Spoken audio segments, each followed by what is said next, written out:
Welcome to our channel. నేను ప్రశాంత్. సజ్జల రామకృష్ణారెడ్డి అంటే తెలియని వాళ్ళు ఎవరు ఉండరు.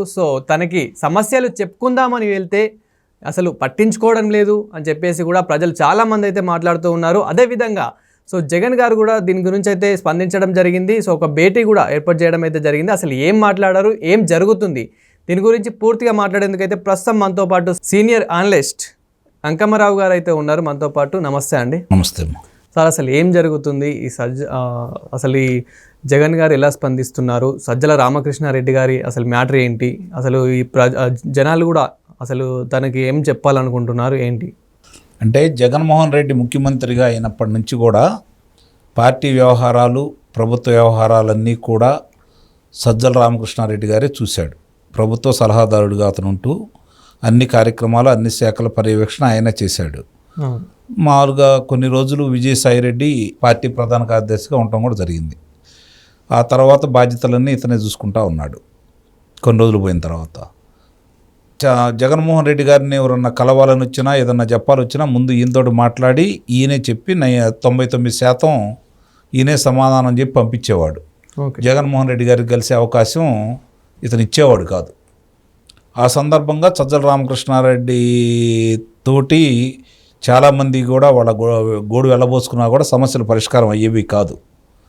ఈ సందర్భంగా ఇప్పుడు కడప జిల్లాలో తిరుగులేనిగా సాగినటువంటి వైఎస్ఆర్సీపీ జైత్రయాత్ర ఈ ఎన్నికల్లో అడ్డుకట్టబడింది. అవును. ఆ అడ్డుకట్ట కూడా 10 స్థానాలకు గాను 3 స్థానాలకు పరిమితం అయిపోయింది. చావు తప్పి కన్నులొట్టబోయినట్టు అవినాష్ రెడ్డి గెలవడం కూడా జరిగింది ఇక్కడ. రెండోది జగన్మోహన్ రెడ్డి గారి కంచుకోట అయినటువంటి పులివెందుల నియోజకవర్గం కూడా ఈరోజు అతని ఆధిక్యత తగ్గింది. ఈ సందర్భంగా మొన్న జరిగినటువంటి నీటి సంఘాల ఎన్నికల్లో ఒక్కళ్ళు కూడా పోటీ చేయలేదు. తెలుగుదేశం పార్టీ అన్ని స్థానాలు కైవసం చేసుకోవడం కూడా జరిగింది.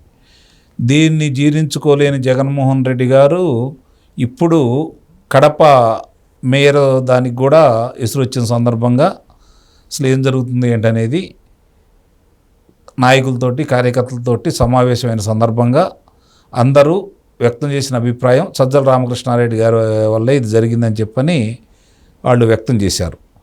దీనికి ఆయన ఇంకేం స్పందించాడా లేదా అనేది తీసి పక్కన పడేస్తే జరిగిన అన్ని ఉదంతాలకి బలిపోస్తున్న మాత్రం సజ్జల రామకృష్ణారెడ్డిని అయితే చేస్తున్నారు. ఓకే, మరి అతను ఎలా స్పందిస్తున్నాడు అంటే అతను ఏమైనా రెస్పాన్స్ ఇచ్చాడా? అతను దగ్గరికి వెళ్ళి వీళ్ళు చెప్పుకునేది లేదు కదా. ఇంకా అధికార మార్పిడి జరిగింది. ఈయనే ముఖ్యమంత్రి గారి దగ్గర ఏమీ కూర్చోనట్లేదు. ఇప్పుడు ముఖ్యమంత్రి గారు జగన్మోహన్ రెడ్డి కాదు. అవును. కాబట్టి ఈయనేం చెప్తాడు, ఈయనేం చేస్తాడు, ఆయన పనులు ఆయన చూసుకుంటున్నాడు. మళ్ళీ తిరిగి ఆయనకు బాధ్యతలు అప్పచెప్పారు. ఆ బాధ్యతల సందర్భంగా నిన్న వచ్చి నందిగం సురేష్ని పరామర్శించిన తర్వాత అతను మాట్లాడిన విధానాలు కూడా అన్నీ చూసాము. గుణపాఠాలు నేర్చుకున్నట్లేదు, ఏం మార్పులు చేర్పులు ఏం కనపట్టలేదు వాళ్ళల్లో.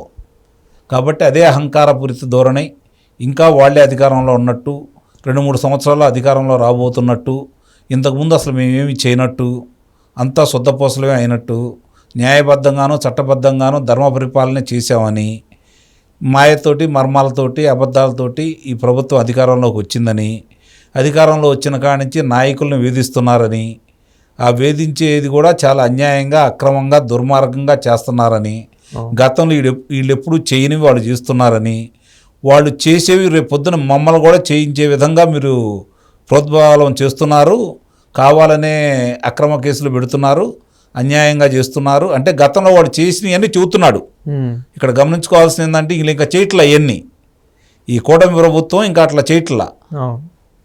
చేయని దాన్ని వాళ్ళు చేసిన ఇప్పుడు వాళ్ళే బయటపెడుతున్నారు. ఇప్పటి వరకు జరిగిన ఉదంతాలు చూసుకుంటూ ఉంటే ఒక వైపున జగన్మోహన్ రెడ్డి గారు కావచ్చు, రెండో వైపున వేరే వాళ్ళు కావచ్చు, ఇప్పటి వరకు జరిగిన ఉదంతాలన్నిటి కూడా వీళ్ళైతే ఆధారాలు మోపుతున్నారు. వాళ్ళైతే ఆధారాలతో పాటు సాక్ష్యాలతో సహా చెప్పేస్తున్నారు.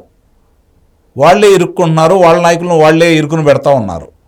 ఈ సందర్భంగా ఇప్పుడు జగన్మోహన్ రెడ్డి గారితో గోడు వెళ్ళబోచుకున్నటువంటి వాళ్ళ కార్యకర్తలు కావచ్చు, నాయకులకు సంబంధించిన వాళ్ళందరూ కూడా జగన్మోహన్ రెడ్డికి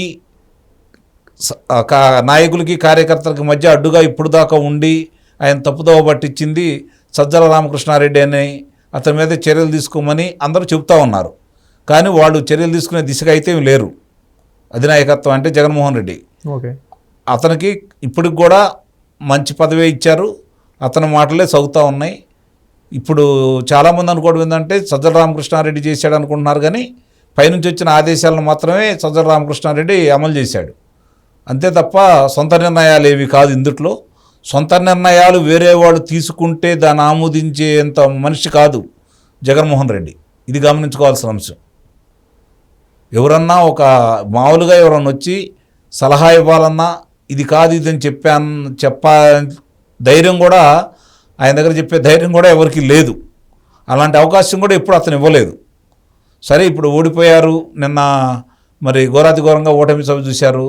దాంతో పుండు మీద కారం చల్లినట్టు ఇప్పుడు నియోజకవర్గంలో నీటి సంఘాలకు కూడా ఒక్కళ్ళు కూడా పోటీ చేయకపోవటం, అలాగే కడప మేయర్ కూడా చేజారిపోతుందనే ఆలోచనకు రావటం వల్ల అతను ఈరోజు స్థానిక నాయకులతోటి కార్యకర్తలతోటి మాట్లాడే కార్యక్రమాన్ని శ్రీకారం చుట్టిన సందర్భంగా వాళ్ళ అభిప్రాయాలు నిర్మూలంగా చాలామంది చెబుతున్నారని మనకు తెలుస్తూ ఉంది. చూడాలి, దీన్ని బట్టి వాళ్ళలో మార్పు రావాలని అయితే నేనైతే కోరుకోవట్లేదు.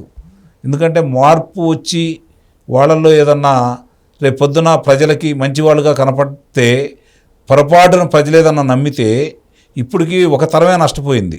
అవును, ఒక తరం మాత్రమే నష్టపోయింది. మళ్ళీ ఏదన్నా జరిగితే తరతరాలు నష్టపోయే విధంగా ఆంధ్ర రాష్ట్రం తయారవుతుంది. కాబట్టి వాళ్ళు ఇలానే ఉండాలా. ప్రజలు వాళ్ళు చేసినవన్నీ కూడా ప్రజలకు తెలుసు.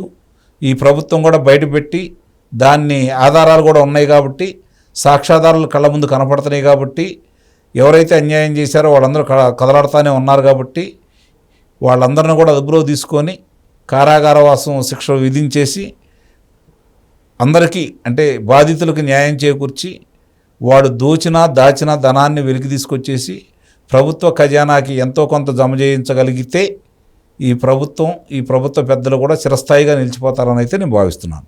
అంటే ఇప్పుడు ప్రజలకి ఒక ధైర్యం రావాలి అని అంటే మళ్ళీ సజ్జల దగ్గరికి వెళ్ళాలన్నా ఏదైనా అడగాలి అని అన్నా కానీ సో ఎలాంటి రెస్పాన్స్ ఇస్తే బాగుంటుంది, అదేవిధంగా ఒక ధైర్యం రావాలంటే ఎలా ఉండాలి?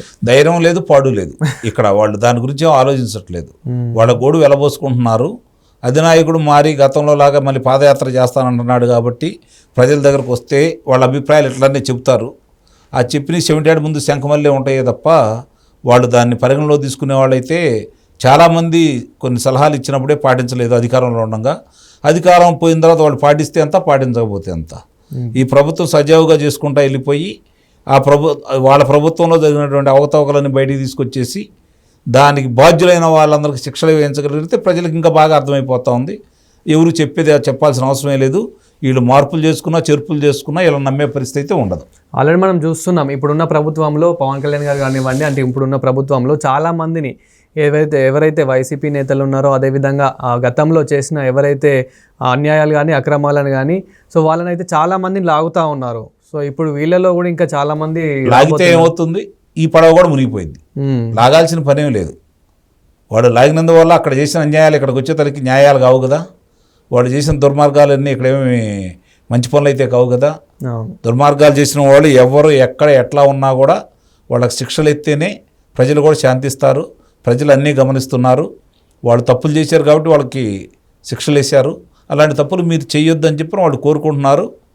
అది గమనించుకొని కూటమి ప్రభుత్వం కూడా ముందుకెళ్లాలని మనం కోరుకుందాం. Thank you.